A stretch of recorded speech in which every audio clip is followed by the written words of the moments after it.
여러분 반갑습니다. 한 주간 잘 지냈죠? 5시간이라 그런지 조금 날씨가 몸이 좀 뻐근하네, 그쵸? 기지개 한번 펴봅시다. 기지개. 다들 잘 피고 있죠? 우리가 온라인 예배 가운데 있지만 우리 주님께서 주시는 은혜가 저와 여러분들의 삶 가운데 각 예배 처소 가운데 가득하기를 바라고 축복합니다. 오늘은 온라인 예배 5주차이자 리멤버 4번째 시간입니다. 오늘 말씀을 잘 듣고 마음에 잘 새기기를 바라면서 여러분에게 선물 한 가지 드리도록 하겠습니다. 와, 선물. 공짜는 아니고요. 말씀을 잘 듣고 오늘 온라인 예배 리멤버 시리즈는 4번째 시간이죠. 첫 번째 시간부터 오늘까지 제목이랑 오늘 말씀을 듣고 이 말씀이 마음 가운데 참 와닿았다, 이런 내용이 있다면 저에게 문자나 혹은 카톡을 주시면 소정의 선물, 상품을 드리도록 하겠습니다. 아시겠죠? 혹시라도 이제 김 목사의 번호를 몰라서 선착순은 아니지만 빨리 못 보내는 상황이 생길 수도 있으니까 오늘이 지나기 전에 리멤버 시리즈 제목이랑 오늘 말씀을 듣고 이 말씀 참 마음에 와닿았습니다, 좋았어요, 이렇게 문자나 카톡을 주시면 오늘까지 이렇게 인정하도록 하겠습니다. 사실 여러분, 이 상품, 선물보다 더 귀한 것이 있죠. 그렇죠? 하나님께서 우리 마음 가운데 심령 속에 주시는 은혜의 담비입니다. 일찍이 이스라엘 이른비와 늦은비, 소낙비를 주신 것처럼 우리가 온라인으로 예배를 드리고 있지만, 우리가 각각의 처소에서 예배를 드리지만 하나님께서 각 심령마다 우리 마음 가운데 은혜를 주실 줄로 믿습니다. 그 은혜가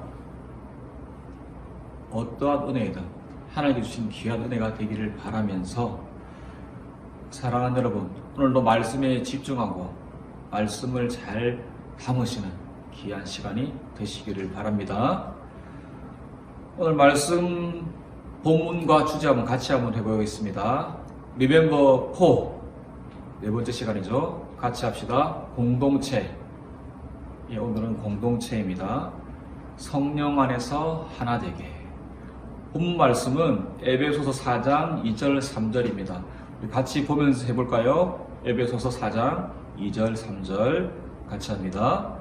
모든 겸손과 온유로 하고 오래 참음으로 사랑 가운데서 서로 용납하고 평안의 매는 줄로 성령이 하나 되게 하신 것을 힘써 지키라. 아멘. 한 번 더요.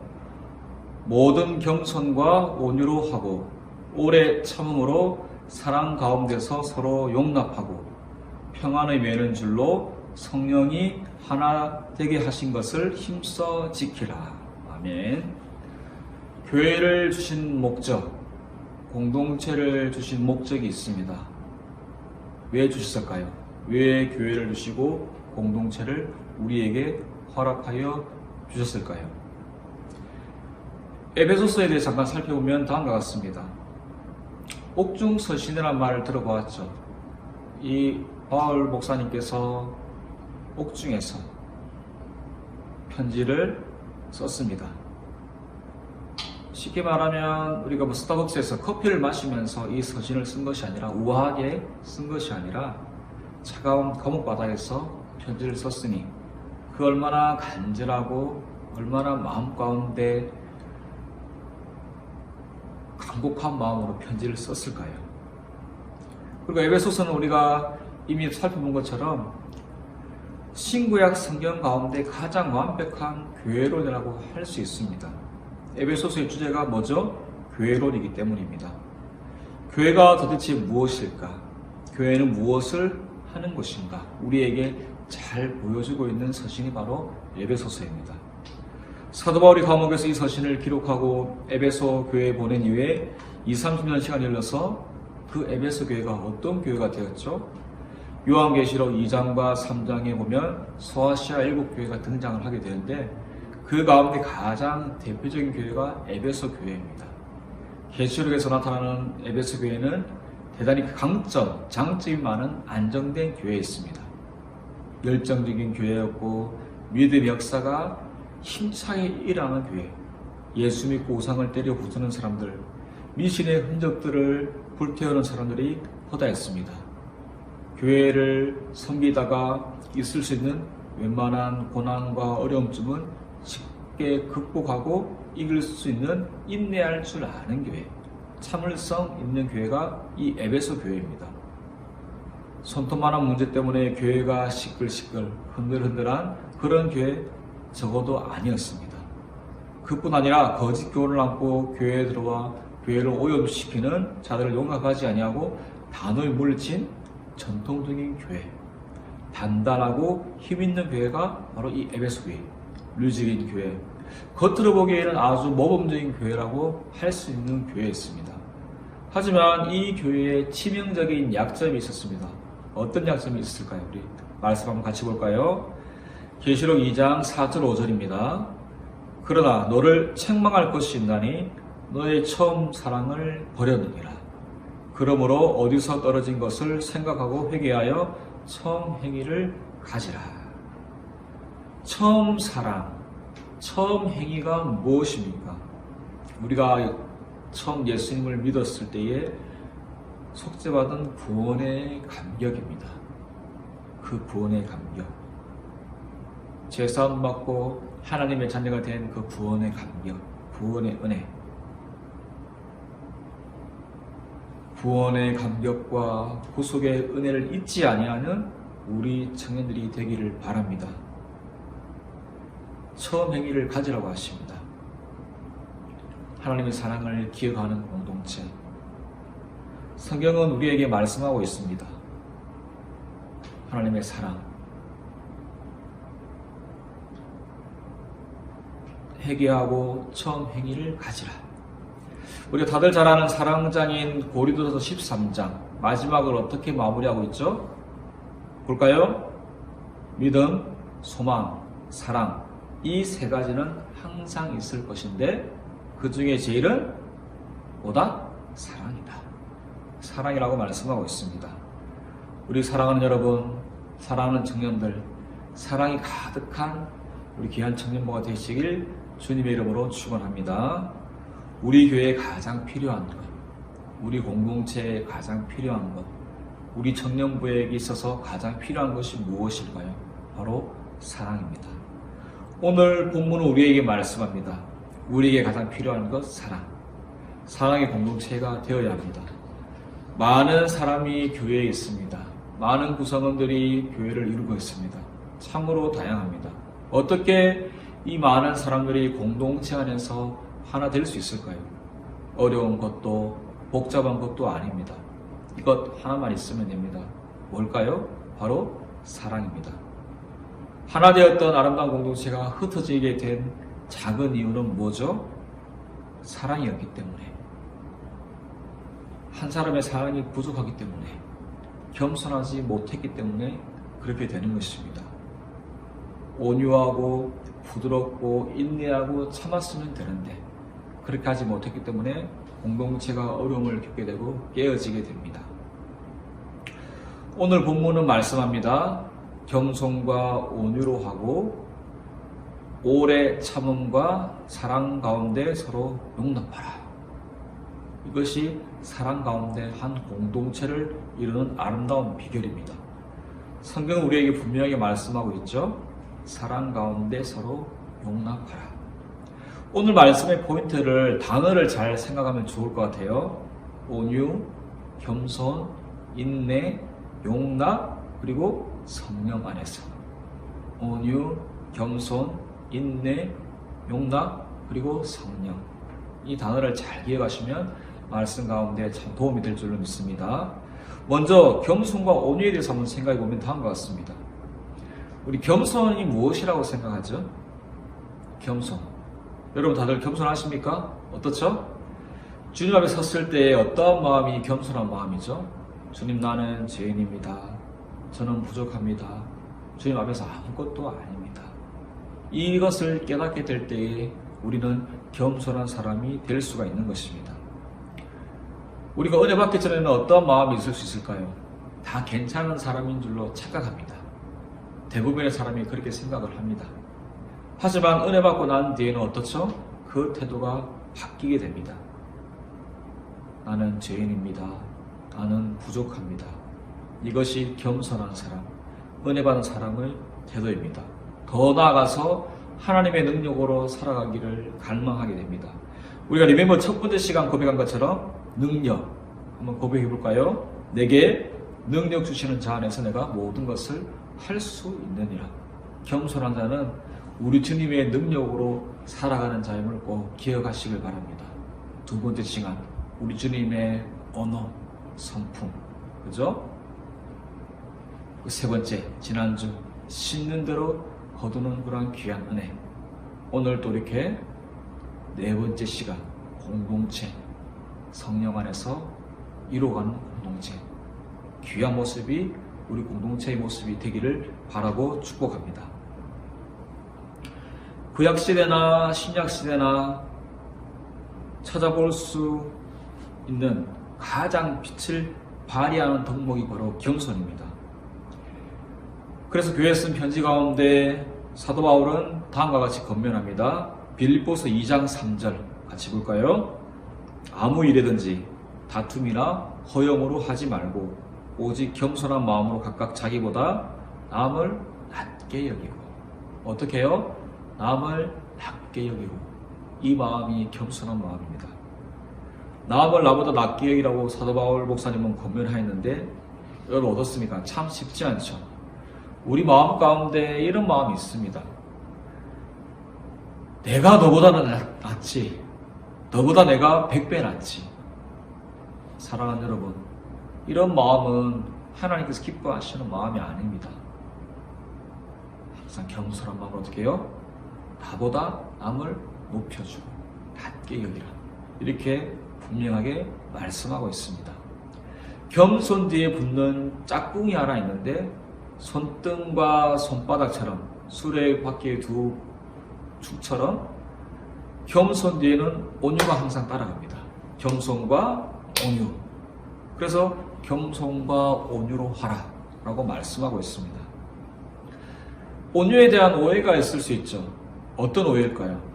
우리가 온유하다. 온유하다는 뜻이 어떤 뜻이죠?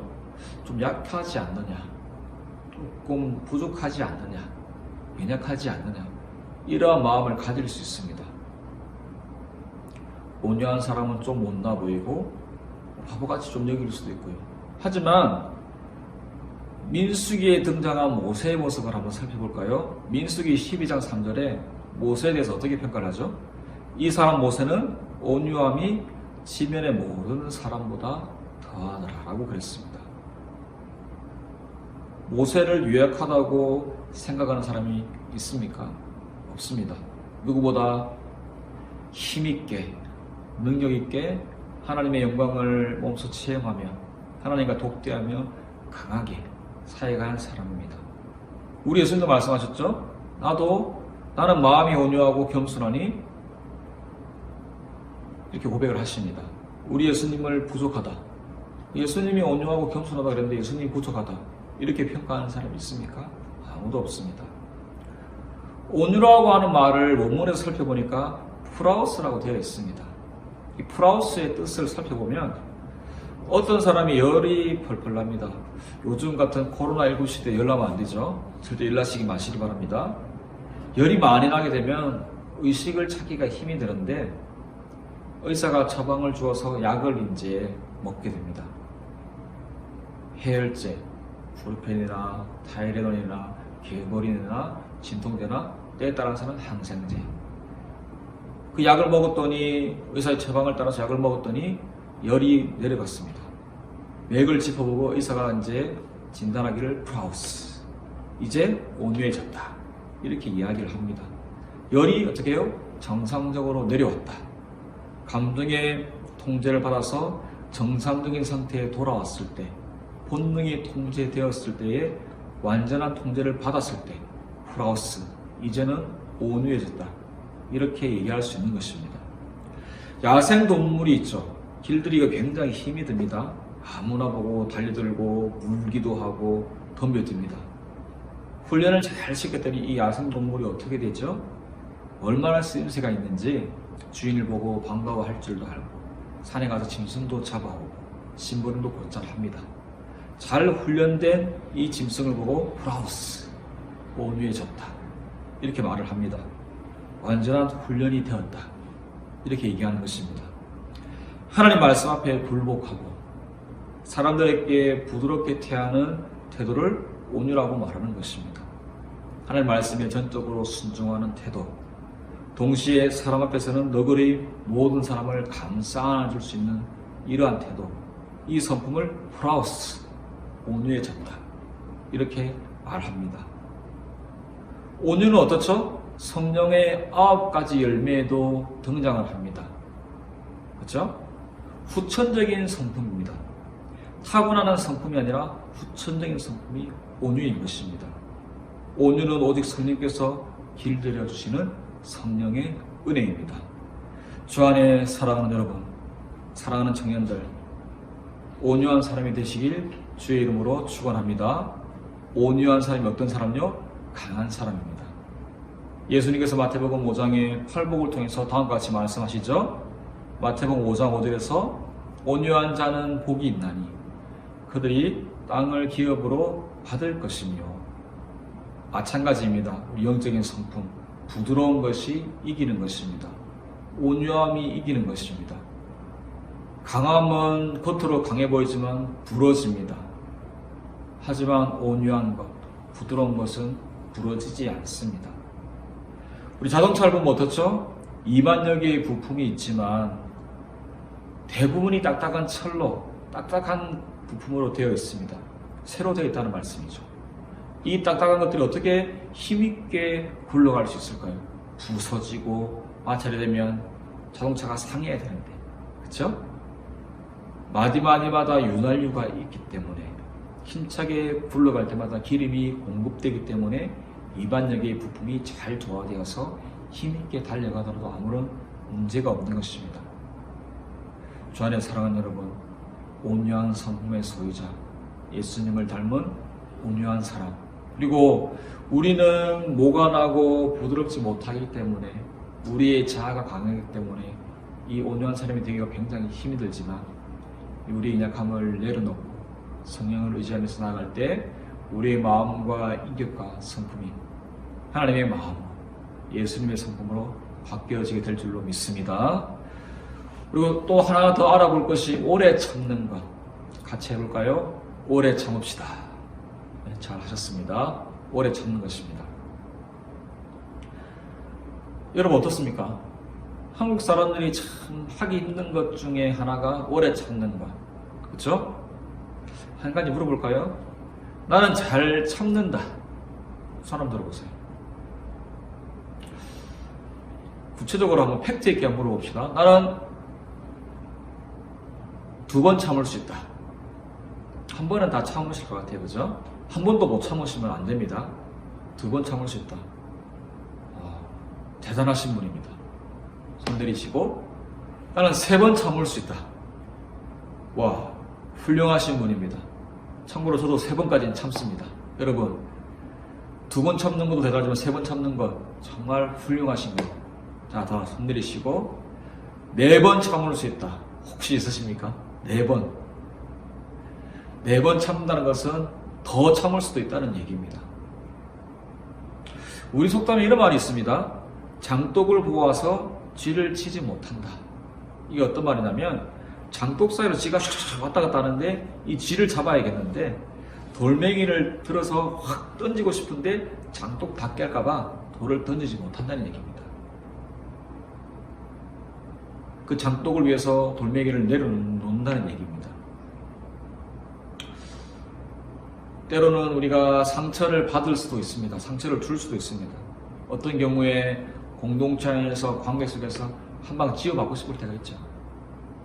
그런데 그렇게 하면 어떻죠? 공동체 안에서 여러 가지 문제가 발생되어지게 됩니다. 언어로서, 말로서 이렇게 상처를 주고 공격을 하게 되면 공동체가 굉장히 어려워집니다. 공동체가 깨어지지 않기 위해서 인내해야 합니다. 사랑하는 여러분, 마음에 스크래치를 준다고 해서 스크래치를 주는 사람은 그 마음에 스크래치가 생기지 않을 것 같습니까? 지난주에 말씀 나눈 대로 어떻죠? 심는 대로 반드시 거두게 되어 있습니다. 하나님께서는 하나님을 닮은 사람들에게 나눠주는 성품, 겸손과 온유요. 하나님을 닮은 사람들에게 나눠주는 성품, 오래 참는 것입니다. 우리 주 안에 사랑하는 여러분, 잘 참는 사람, 인내의 사람, 온유의 사람들이 되시길 주님의 이름으로 축원합니다. 인내, 하나님의 성품 중 하나입니다. 우리는 인내심이 없어서 쉽게 화내고 정죄하고 미워합니다. 이런 우리를 잘 아시는 우리 주님께서 길이 참으라고 말씀하십니다. 교회 생활을 하다 보면, 신앙생활 하다 보면 나의 실수나 잘못과 상관없이 오해받고 스타일 구길 때가 있습니다. 얼마든지 있을 수 있습니다. 그때마다 어떻게 해요? 우리 주님을 바라보는 것입니다. 시선을 우리 주님께 고정. 예수님 바라보세요. 한 대 맞을 때, 어려움을 겪을 때 예수님 한번 생각하세요. 예수님 어떨까요? 예수님께서 잘하고 있어. 그렇지. 작은 예수 잘하고 있어. 참된 제자야. 우리를 격려하실 줄로 믿습니다. 한 가지 우리가 위로가 되는 것, 오래 참으라고 하셨지 영원히 참으라고 하지는 않으셨습니다. 이 말은 하나님께서 그 모든 것을 갚아주신다는 겁니다. 영원히 참으라고 그러면 참을 수 있는 사람이 그렇게 많지는 않을 것 같아요. 하지만 우리가 당하고 있는 어려움들, 스타일 구기는 아픔의 순간들 잠깐만 참으라고 말씀하십니다. 왜요? 하나님께서 다 보상해 주시기 때문에. 언제요? 우리가 우리 주님 앞에서 섰을 때에 더 큰 것으로, 위로의 것으로 하나님께서 채워주십니다. 마지막으로 한 가지 더 생각해 볼까요? 사랑 가운데 서로 용납하라. 같이 해봅시다. 서로 용납하라. 네, 잘하셨습니다. 서로 용납하라. 하나님께서 우리 모두를 참으로 다양하게 만드셨습니다. 서로 모두 다르게 만드셨어요. 이 말은 우리는 하나님 최고의 작품입니다. 하나님 최고의 로봇가 아니라는 말씀입니다.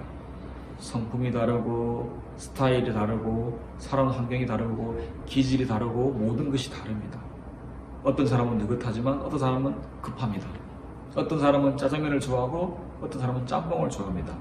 어떤 사람은 검은색을 좋아하지만 어떤 사람은 흰색을 좋아합니다. 우리가 서로 다른 것이지 옳고 그른 것이 아닙니다. 주님께서, 우리 구주 예수님께서 우리의 다른 모습 혹은 연약한 모습, 못난 모습을 그대로 받아주셨듯이 우리도 마찬가지입니다. 공동체 안에서 서로의 다름을 이해하고 서로의 다름을 인정해주고 용납해줘야 합니다. 우리가 존중받고 있을 때 여러분 어떤 마음이 드시죠? 굉장히 행복해집니다. 이 존중은 말로 하지 않아도 느껴집니다. 다들 그렇지요? 우리 사랑하는 여러분, 우리 구주 예수님께서 저와 여러분들을 존중해 주십니다. 다들 믿으시죠? 느껴지시죠? 이 존중. 우리가 누군가의 존중을 받아도 참 기분이 좋은데, 행복한데, 우리 주님의 존중, 우리 주님께서 나를 존중해 주신다는 마음을, 생각을, 그런 느낌을 받게 됐을 때 너무 행복합니다. 이것은 무엇을 의미하냐? 우리 주님께서 나를 존중해 주신 것처럼 우리 역시 마찬가지입니다. 공동체 안에서 서로의 허물을 볼 것이 아니라 서로의 장점과 강점을 보길 바랍니다. 많이 격려하고 위로하기를 바라고 축복합니다. 많이 높여줘야 합니다. 서로 존중해줘야 합니다. 사랑 있는 교회는 부흥하는 교회예요. 사랑이 있는 교회는 행복한 교회예요. 사랑이 있는 교회는 건강한 교회가 될 것입니다. 저는 바라고 소망하기는 우리 청년들이, 우리 청년부가 사랑이 가득한, 사랑이 조금만 있는 것이 아니라 사랑이 너무 많아서 사랑이 흘러넘치는 청년부가 되시기를 바랍니다. 다른 것은 좀 부족하다 할지라도, 좀 약하다고 할지라도 사랑에 관해서는 하나님이 나를 사랑하신 것처럼 공동체를 사랑하고 이웃을 사랑하고 형제자매를 주의 사랑으로 사랑하는 이 사랑에 관해서는 대한민국 최고 청년부가 되기를 주의 이름으로 축원합니다. 모든 겸손과 온유로 하고 오래 참음으로 사랑 가운데 서로 용납하는 평안에 매는 줄로 성령이 하나 되게 하신 것을 힘써 지켜가는 우리 청년들이 되시기를 바랍니다. 우리에게 소원이 있죠. 이 땅에 교회를 세우신 목적, 공동체를 주신 목적, 성령 안에서 하나님의 뜻을 이루어 가도록. 우리는 완벽하지 않습니다. 완전하지 않습니다. 우리를 부르신 그분은 완벽하십니다. 할렐루야. 우리를 부르신 하나님. 우리는 완벽하지 않지만 우리 하나님, 우리 주님께서는 완벽하십니다. 우리가 하나님의 거룩한 사역에 참여할 수 있는 것, 자격이 있어서가 아니라 내세울 것이 있어서가 아니라 전적인 하나님의 은혜임을 꼭 기억하시길 바랍니다. 교회의 사명이 있지요. 우리의 사명이 있습니다. 가르치고 치유하고 전파하는 것. 이 사명을 이루어가는 우리 청년들이 되기를 바랍니다. 성령으로 사역하며 사랑으로 사역하는 것. 성령 안에서 하나 되는 것입니다. 오늘 이 찬양이 생각이 나는 것 같아요. 교회여 일어나라. 다들 잘 알죠? 교회여 일어나라. 주께서 부르시니 우리를 부르신 삶의 자리에서 교회여 일어나라. 우리가 교회입니다. 우리 청년들 한 사람 한 사람이 교회입니다. 로이드 존스 목사님께서 다음과 같은 말씀을 하셨습니다. 우리가 그리스도의 삶을 살아가는 방법은 무엇보다도 우리가 부르심을 입었다는 것, 즉 어두움에서 빛으로 부르심을 입었다는 사실을 기억하는 것이다. 주 안에 사랑하는 여러분, 우리를 부르신 삶의 자리에서 일어나서 승리하는 영혼의 자신감으로 힘차게 나가는 저와 여러분들, 그래야 해서 우리 주님이 우리 귀한 청년들을 통해서 이루고자 하실 일을 오늘도 한 걸음 한 걸음 이루어가는, 준비하는, 믿음으로 나아가는 그러한 귀한 은혜가 우리 청년부 가운데, 우리 청년부 지체 가운데, 형제 자매 가운데 가득하기를 바라고 축복합니다.